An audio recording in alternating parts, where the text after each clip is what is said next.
There has been a surge of a lot of new players in last Epoch this season, and I see a lot of questions about runes, glyphs in the in-game chat. So in this video, we're going to talk about what every single glyph and rune does. And I will give you examples with items and timestamps of every single glyph and rune in this video. First thing we need to understand is what is forging. You can access the forging screen by pressing the F by default on your keyboard.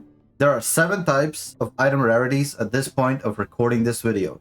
Common, magic, rare, exalted, and unique, legendary, and set.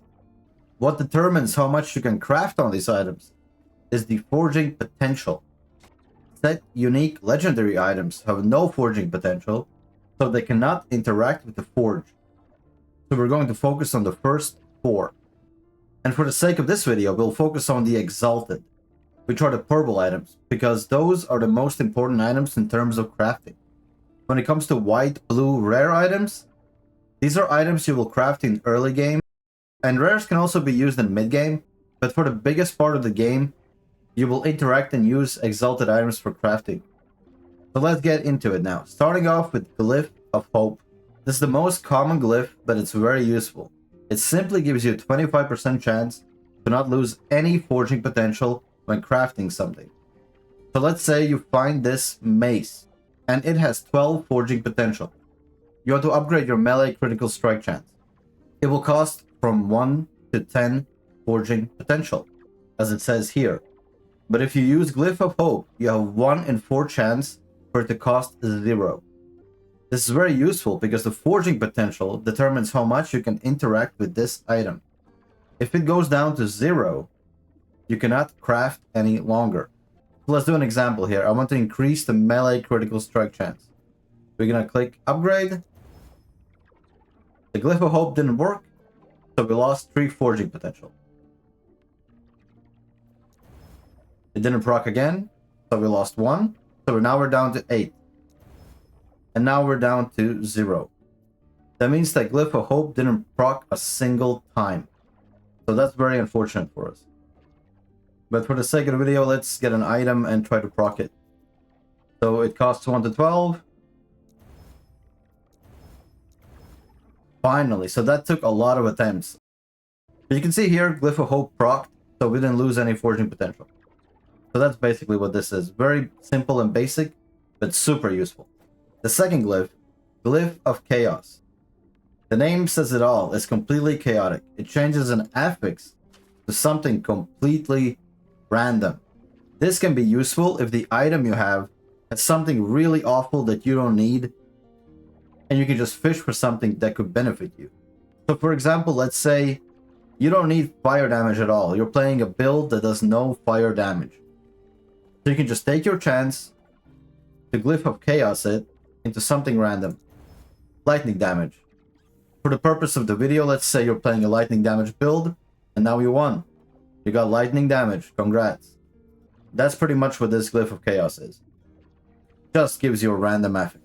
Could be useful if there's an affix you literally don't need. Next up we have Glyph of Order. I don't find myself using this a lot, since Glyph of Hope is the most commonly used because it can just prevent you from losing forging potential. But let's say you have an item that has a high rolled affix, which we can check here by pressing Ctrl and Alt. So what do I mean by high rolled affix? You see these 4 affixes that this item has? This relic, for example, has 11% elemental resistance, which is the highest in its tier. If you use this glyph, what it means is it's going to keep the highest tier when you forge it. But if you don't use this glyph, it can be rolled in between the next tier ranges. That's a lot of words, so let me demonstrate it for you. So it's tier 3 and the range is 9 to 11. If I use Glyph of Order, it means it's gonna be highest rolled value when it hits tier 4. So let's go and upgrade it. You can see it upgraded to 15%, and it tells me here the next one is going to be guaranteed 20%, which is the highest tier. But if I don't use Glyph of Order and I just upgrade it, it procced 16%. which is the lowest actually in tier 5. So if you want to upgrade an affix and keep the highest rolled tier mod, you use Glyph of Order. Just remember, it can be very costly, as you can see it here, because it's taking up the slot of Glyph of Hope. You're risking of losing a lot of forging potential. Next up we have Glyph of Despair. It's a very end game type of glyph. This is only useful for exalted items that you will use as your best in slot, because you cannot combine sealed affixes into unique items when you go and slam your legendary item. So for example, my best in slot item is this helmet. So I want 5 useful affixes on it, because I won't be using a unique item in this slot. So I have a sealed affix instead. And since I cannot slam this affix into a legendary item, it's just beneficial to have a 5th affix on the item. Once you sealed it, you cannot interact with it. Let me show you how to get your sealed affix. Let's take this spear for an example. Let's say your best in slot item is this particular spear, and you want to seal a useful affix for you. Let's say increased stun chance is a very useful affix for you. We'll try to seal it. It did not work. Try to seal it again. There you go. You see, it went from there to here. But as you also saw, it has a chance to fail. And that's another thing with this glyph. Be very aware that the sealed affix has a high chance of failing if you're trying to seal a tier 4 or tier 5. It has a way higher chance of succeeding if you're trying to seal a tier 2, tier 3 affix. So just be aware of that. You can see I have a tier 5 physical penetration with bleed here on this helmet that I got. So again, it's a good glyph for endgame if your item slot does not require a unique, just to get an extra affix on your exalted item. And the last glyph on the list is Glyph of Envy. Forget this entire text. It has a simple use, and I'm going to show it to you. You use this glyph on random items that you don't need. You can even buy these items from the vendor. It doesn't matter. Just get random items. Take care. They can be blue, yellow, doesn't matter. You use it on any affix, doesn't matter. And you gain stability with the monolith you ran last. So I was running the Black Sun monoliths because I was farming World Splitters. Okay, you can see I have a bunch of World Splitters lined up. So if I go to Black Sun monolith, you'll see here, I have stability to fight the boss. Well, actually, I need the Harbinger. So let me fight the Harbinger. I can show you the example. So we get in here, we kill these ads really fast. Stand down or die.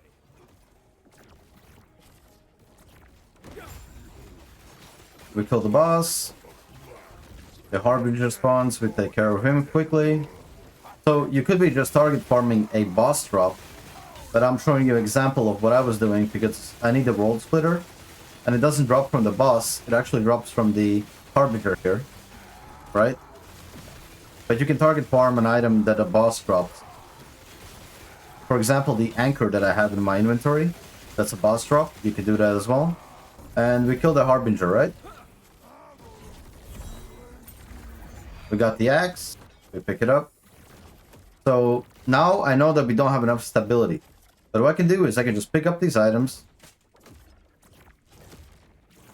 destabilize them with the Glyph of Envy, and you can see I'm gaining stability for free. So instead of running the monolith, I can just use this to fill up my stability. And now you'll see I can run the boss again. And you can do this over and over and over again if you need a boss item drop or a Harbinger drop, like I do in this case. So this is how you target farm basically boss items really quickly by filling up the stability bar. I don't have to run any monoliths at all. I can just do this Glyph of Envy over and over again and just keep fighting the boss until I get the drop that I want. Very good glyph, very useful. A lot of people don't know this, especially if you're new to the game. So this is how essentially you can get A lot of boss drops. You saw my inventory. It's full with world splitters, multiple pages. So I wanted to use a world splitter as an example because a lot of people are chasing this item when they play Racing Strike. Okay, that's all the glyphs. Let's get into runes now.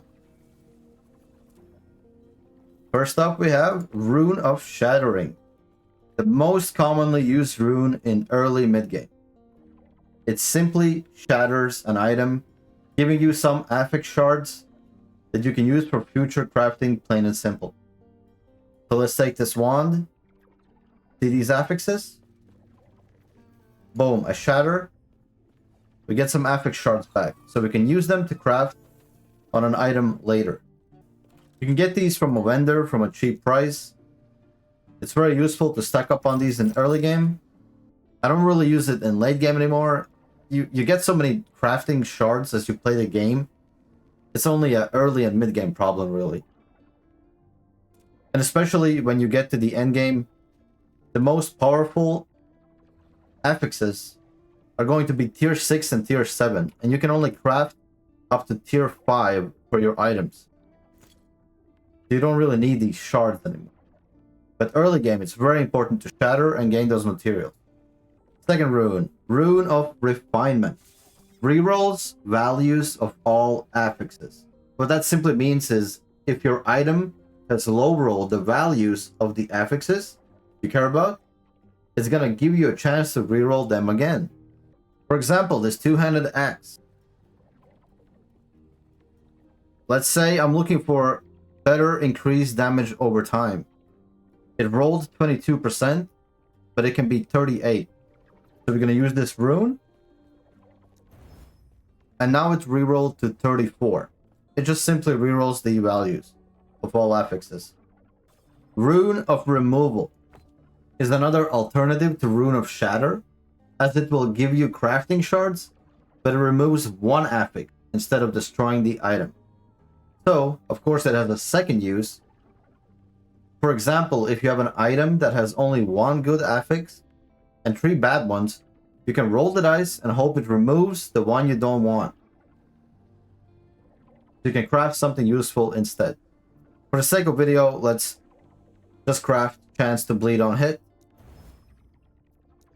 So now we have 4 affixes, right? Let's say we want to remove one. Boom. I kept the critical strike chance, and let's say I didn't need the bleed. So now I could craft something that I want. Whatever that is, right? So you get the idea. This is a chance of getting rid of something you don't need and craft something you want instead. It's not a guarantee of which one of the affixes will be removed, but sometimes you have to take a chance in the game, right? Next up, we have Rune of Discovery. I would say it's an early game only rune, as it adds completely random T1 affixes to the empty slots. It's a good rune to use early on weak items. For example, on this, random gray staff, it has no affixes at all. Boom. We have 4 T1 affixes. It's very important because this does not cost forging potential. In the early game, that can be very, very useful. So now I can upgrade these 2 stats, and I have a good staff, right? It went from gray to yellow with 1 cast. So this rune is very strong early game, but it really has no use late game for me. I never really use it. Rune of Shaping. Rerolls the implicits. So what are implicits, you ask? Those are the stats up top of the item. So not the affixes, the stats on top. Those are implicits. More used on items that are your endgame best in slot exalted items. For example, this helmet, it rolled really high. It rolled 84% reduced bonus damage taken from critical strikes, but it could have been 50. So if this was 50 and I liked all the affixes, I would use this rune to try to roll as close as possible to 85. That's what this rune is for. It will be used in endgame to reroll implicits on best in slot exalted items. Because if your best in slot item is a unique item, you don't really care because you're gonna slam it into a unique anyway, right? Okay, we're done with the first row. Moving into the second row, we have Rune of Ascendence. Very easy to use. You grab an item, it doesn't matter if it's blue, white, yellow, that doesn't affect this rune at all. And it just turns your item into a random unique item. And you can even turn your items into the most powerful items in the game, like Red Ring. Just note that this rune doesn't turn items into boss drops. So something like World Splitter, you will never see from this item, because it can only be obtained from the Harbinger of Hatred or Aberrot, right? But Red Ring is a world drop, so you can absolutely get a Red Ring from this. Rune of Creation is the most powerful and rarest rune of them all. It simply lets you copy an item with all its stats, but drops down to 0 forging potential. If you have crafted a very powerful exalted item, and if you want to copy it, this is the rune for you. The biggest use for this rune is, let's say you have a godly item, like this item is a triple exalted item, right? And you want a copy of it because you want multiple of these in case you don't hit the right stats when you slam the legendary item. So this rune is very powerful for that. Rune of Weaving. This is basically a time-saving rune. Remember how I said you can't craft on legendary and unique items? Well, Weaver's Will items are technically unique items, but they work a bit differently than normal. They don't have forging potential, they instead have Weaver's Will. So how you normally activate Weaver's Will is you kill enemies, and then it opens up the stats for you, right? But with this rune, you can bypass it, and instead use it to get the stats for you. So you don't have to waste your time equipping the item, going outside in the world, killing stuff. You can just do it right here, and then determine if you need it or you don't. This doesn't work for me, so I don't need it. Rune of Havoc. One of the best runes to use in the endgame. It shuffles the tiers of all affixes of an item. I will show you a really good example. So if you take these boots, for example, I will craft increased movement speed here. Alright? It's tier 1. But I want tier 7 movement speed, because movement speed on boots is the best stat, usually, right? So, this is where the rune comes in. I have a tier 7 health here. So, when I use Rune of Havoc, it will shuffle the values here. So I have a chance for tier 7 to be transferred to tier 7 movement speed. So let's try. Boom. First time.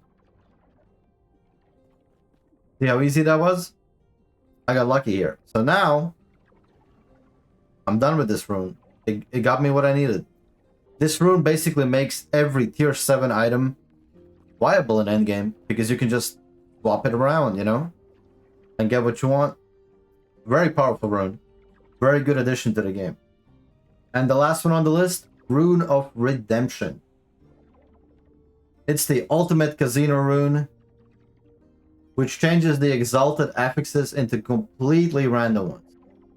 So for example, these boots, they have one exalted affix, which is tier 6 vitality. If I use this rune, it's just going to be something random. I'm going to keep re-rolling. And you can see nothing else gets affected. It's just the tier 6 or tier 7 affixes. The best way how to use this item is if you have double exalted affixes and both of them are not what you need, you can just use this rune to change them into something that you might want. So that's about it, basically. Well, that was all glyphs and runes. I guess I can show you an example of crafting and slamming an item. Let's take these boots, for example. They already have tier 7 movement speed, right? But it's not 30%. And let's say I want 30%. So what I'm going to do is, I'm going to do Rune of Refinement. to try to get 30% movement speed. 27. 29. Boom. And let's just say I want to slam these boots on the Solaron step. So what you do is you go to your keys, right-click Temporal Sanctum, you can teleport over there, go up to the gate. We use the Portal Charm just to get to the boss instantly, because I don't want to do the dungeon. I'm going to go to the boss and just kill him. The boss is pretty simple if you're well geared. So we just kill it. We walk up here. So what do we do here? You put the unique item here that you want to combine. Then we have these boots, right? You see, it says I can't put them there because I need 4 affixes on them. So make sure you have 4 affixes. Let's say I want strength. Gotta craft it here. I still have 21 forging potential to work with, right? So let's say I want to craft more. Boom, we got lucky. Tier 5. I want to guarantee the tier 7 movement speed. You can guarantee one of the affixes to be crafted. So that's tier 7 movement speed. That's the maximum we can get, right? We want to seal it. Go to the other realm. There we go. We actually got lucky. Increased movement speed and +8 strength. That was my Glyph and Rune tutorial. I can make an advanced crafting guide if you want to go into all the details of the new crafting options we have in the 2nd season, which is quite a lot actually. You can modify items. I can go in depth into that if people are interested. But thank you guys for watching. Leave a comment down below. Any feedback is appreciated. Training Dummy out.